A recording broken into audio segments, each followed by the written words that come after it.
Krauthammer slams Trump for omitting one simple phrase in NATO speech. Conservative commentator Charles Krauthammer was not fond of President Donald Trump's speech before NATO on Thursday, and he set forth many criticisms, including the important omission of a very simple phrase. "Well, I think we're looking at the wrong thing," Krauthammer said to Martha MacCallum Thursday on Fox News. "I think the scolding was unnecessary, although it has a long history. American congressional leaders going back to the 50s have complained about NATO's lack of contribution, lack of support. There's nothing new there.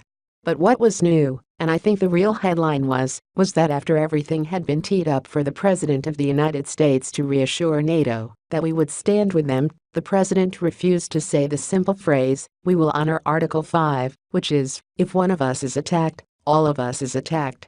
And the fact that he was speaking at a ceremony to commemorate the fact that it's only been invoked once, when the European states, which he pointed out," MacCallum interrupted. "He pointed it out, but that's not why he was there, to remember some history," Krauthammer agreed. "The reason he was there was because he campaigned talking ambivalently about NATO, saying it was obsolete, threatening American withdrawal. He had sent his surrogates to Europe to say, 'Oh yes, of course we're going to honor Article 5. He didn't say it. It's the omission that is the huge news here, and it's fairly incomprehensible. Because it means whatever deterrent exists from the United States is thereby weakened by simply not saying the phrase everybody was waiting for." MacCallum defended Trump from Krauthammer's criticism by giving a list of the concessions Trump was able to get the Europeans to agree to, and asked, "Do you not see those as small victories at the very least?" "Small, extremely small," Krauthammer answered. "And very symbolic, very little substance. NATO was not constructed to fight terrorism." "But that happens to be where we live right now," MacCallum interrupted again. "That's the threat that faces them that is more immediate than any other." "No, it's not the most immediate," Krauthammer disagreed. "The most immediate is a Russia that's on patrol. That's on the prowl.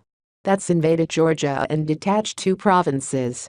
Invaded Ukraine, detached the Crimea, annexed it, has all these threatening gestures toward Eastern Europe. Estonia is defenseless if the Russians decide to take it over." Krauthammer went on to explain too that the increase in expenditures from the NATO countries would not deter Russia any more than had they stayed at their present levels.